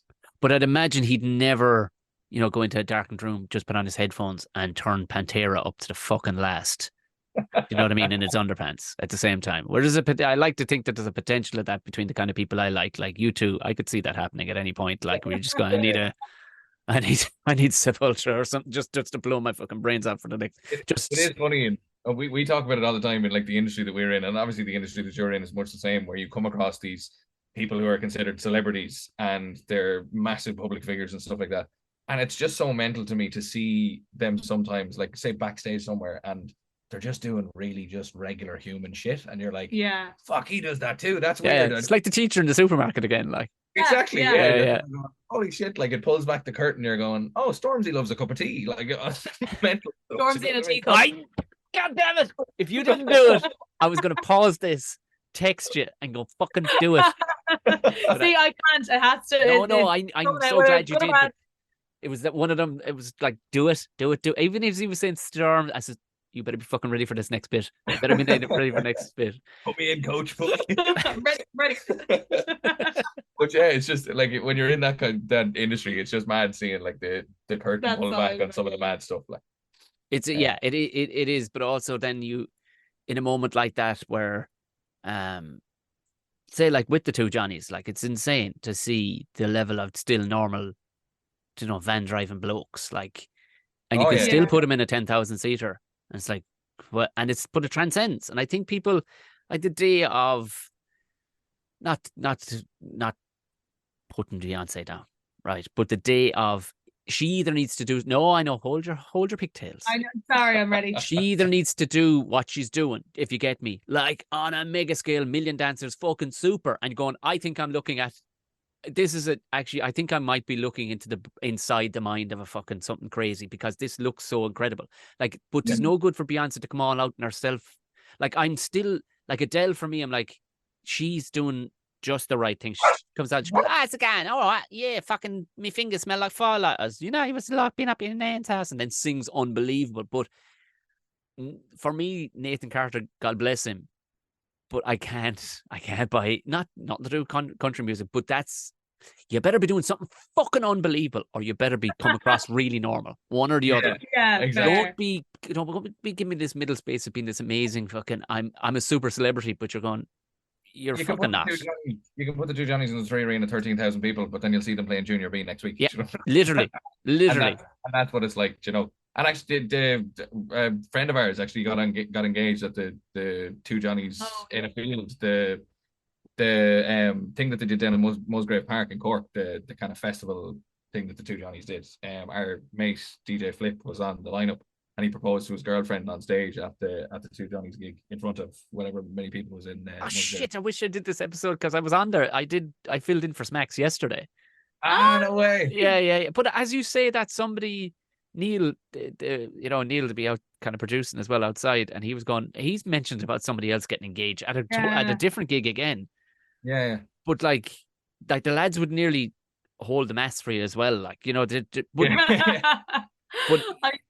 there's something about Irish celebrities though. Like, I think I'm fairly cool and chill with, like, we've met some pretty decent celebrities before, and I've been really grand with them, chat away to anyone, me. Huh. But like, we were, where were we? We were at Meal Flower on Paddy's Day, the food festival that they did down at the Flower Markets in Smithfield. And she walked past Anne Doyle. Doyle. Maria literally grabbed my arm with like fucking superhuman strength. I was like, it's Anne Doyle, in front of Anne Doyle, and Anne Doyle heard her and looked at me and, oh fuck. And like kind of freaked Anne Doyle out a little bit. But then she's been around megastars at all these festivals and stuff like that.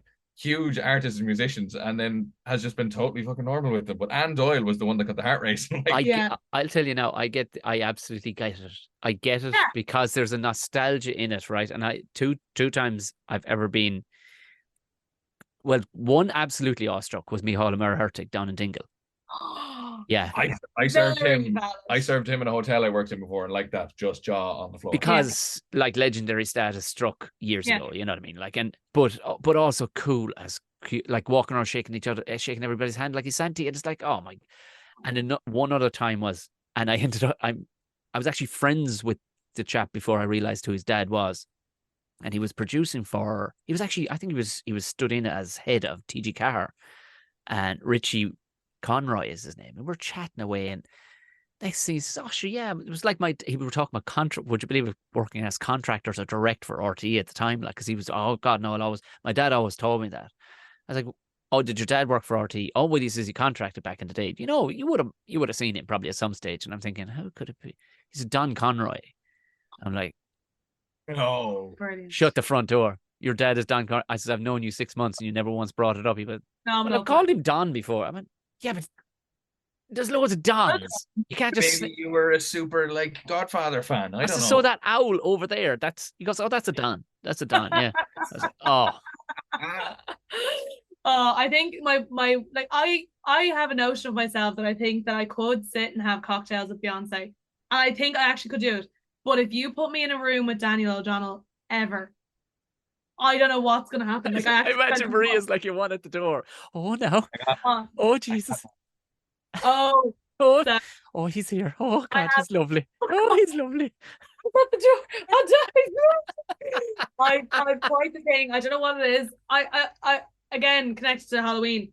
Have you seen my Daniel O'Donnell pumpkin? I once Yes. carved his face onto a pumpkin. Yes. But I got myself a treat. I like to buy myself gifts when I'm drunk for myself in the future. And this one came from China, shockingly. But it took about a month to arrive.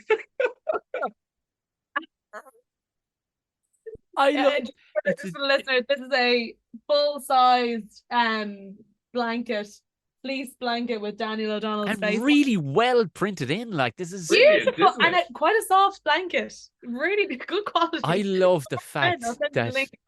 someone in China printed that, gone, I have no fun. Maybe this is. It was ready-made, like it wasn't a custom print or anything. It was available to buy. They had them in direct. stock. They had them in stock, like. But of course, obviously, after buying one for herself, she then decided, you know, I'm going to buy one for Mom and not say anything, and not say it's from me. I'll just buy it, get it sent there, and say nothing. Tremendous. And as soon as it landed, the mother rang straight away. What the fuck did you buy that for? Yeah. She just knew straight away. That was Maria. Yeah. that was Maria. Yeah. No, I get it. I absolutely fucking get it. Listen, Eve, Jesus Christ, I could talk to you all night. This I is. know, I'm sorry, we burned the air. No, not at all. Jesus. Some job trying to edit this down now. No, there'd be no edit. There'd be no edit. If you were dry old shites, I'd have to do something about it. But in fairness, it's been continuously good crack, guys. Really, really delighted. Anyway, back to you in this. God, I have It's to been great find. to catch up with you. It's been so long since we've seen you. It's been great. This is the thing. We're actually friends, and people are just listening in. This is is not an interview at all. It's just people listening in, like, you know. So that's the kind of beauty of it. And when it rolls an hour, it rolls 2 hours. So don't fucking matter. Yeah, Do you know what I mean? exactly. We're nearly rolling 3 now at this stage. I know. Tis not to worry. There was worse things happened at sea. Listen, what? Surely you have festivals coming up have you EP? Are you playing EP? Maria's confirmed. I'm currently negotiating. Hi, you need an R&B fucking hip hop. That's the guy. He's literally the guy. Thankfully now we're in the right circles with the right people that appreciate our work. So it's more just a matter of finger crossed, touch wood. I don't want to fucking think something. It's more a matter of when and not if. So I hear. Yeah. I'll be at Electric Picnic on the Friday at the Coca-Cola stage from midnight to 2 a.m. So it'll be just when all the main acts, the main stage and stuff closes. And you know, when people are wandering looking for something to do. So pop by and see me at the Coca-Cola stage. She'd be the one dressed as possibly a hybrid between a tractor and a plant. Would there be a hidden meaning somewhere in it? Have you not seen? Every time I DJ for Coca-Cola, I have an item of Coca-Cola brand clothing that I found on eBay or something. I have earrings. Oh, I know. Mom's being extra again. I had like Coca-Cola bottle earrings. I have a jacket. My favorite one was I had this Diamante encrusted bag that looked like a can of Diet Coke. It was all Diamantes on it. I saw your pictures and I was fully shocked. I was like, wow, they have kitted her out. This is. Oh no, this is all me. Wow. See, that's a company woman. That's a company. On a first name basis with our DPD, Fastway, all those delivery drivers. First name basis, all the boys. We buy them Christmas presents now. They say. So is there websites, or what is as well to just put your Instagrams, because you're very active? Yeah, Instagram's the best place. Yeah, she's at Maria Lalza. MARIALOLZA. I read it. Do you know what I still read? You know when you read things and you read it again, you go, I've enjoyed fucking reading it differently the first time. Do you ever get that? You're like, I'm going to still. I read Maria Palooza. Oh, I like that. That's the festival name that's coming up next year. Yes, Yeah, I'm sure down the line I went, oh, that's not what it says. No, I prefer getting I prefer it that way. I prefer getting around. One of my friends, she was like, did you see that meme on her Dodie? I was like, her Dodie? I was like, what? Say it again. Her Dodie. I was like, her.ie. Because they have it written as DOT. Yeah, but at the same time, like, but now that's kind of adorable. That's like something Nana would say. We just call it her Dodie. If we're, do you see that thing on her Dodie? I get it. But yeah, she's at Maria Lalza. I'm at Duffy the First. Grant. I will put actual links below in the show notes.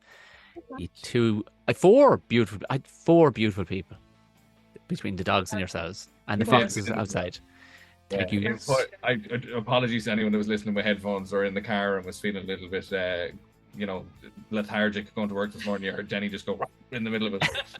He'll definitely wake you up. So apologies in advance for that one. Well, thanks so much for having us. It was great to catch up. Brilliant. Thanks a million, gang. Thank you very much, Maria and Dan. How class for a couple of days. The pun-tasticness. So do go follow them on their Instagram. Again, I'll put it down below in the show notes so you can just click on through. But it's Dan Duffy and Maria Lawlor. You'll find them. You'll know them the second you find them. Thank you very, very much. Powerful. Right, become Patreons. Get yourself the video of that. Get yourself the ad-free ones coming up. And get the Ramble Pods. There's 204, 205 Ramble Pods up there. And you get the ad-free content as well. Plus, you get exclusive live shows that we do every couple of weeks. There you go. Tours, live shows, the whole lot. It's all in that magic link down the bottom. Thank you very much. If you're brand new, of course, hit subscribe on whatever platform you're on. If it is Spotify, hit the bell. And at least then you'll know when it pops up in your phone. And if you wouldn't mind giving it the 5 stars, that'd be tremendous. Whatever platform you're on. Just give it 5 stars. Just write on your phone with a black marker. 5 stars for Tom. Thank you very much. Go away, mind yourself the rest of the weekend, and I'll talk to you next week. Good night, thanks.